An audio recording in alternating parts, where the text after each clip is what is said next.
तुहरे कसे नया साल में रोवतानी जाना तुहरे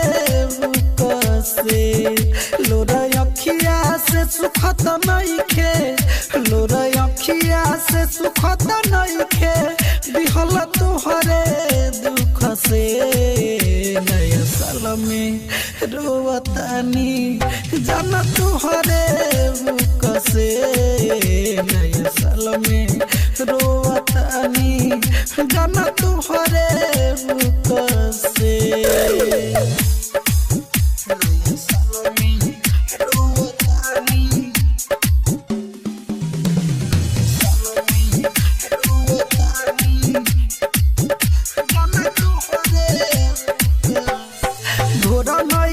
परत 22 में दिल रही किन के पायल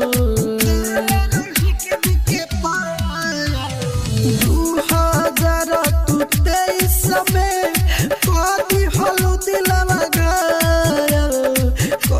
हलू दिलवा घायल साथे हमर नानी भइलू साथे हमर नानी भइलू बोला कवना चुक से नया साल में रोवतानी जाना तुहरे कसे नया साल में रोवतानी जाना तुहरे कसे नया साल में रोवतानी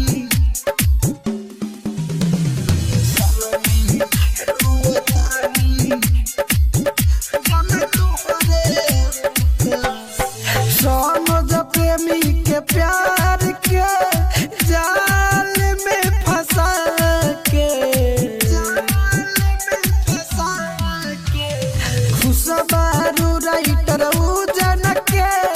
घरवा बसा के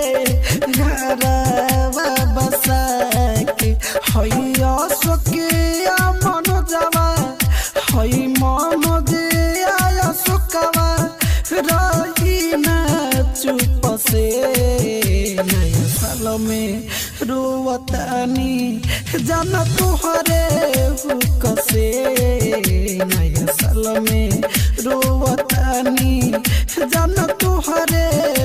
कसे।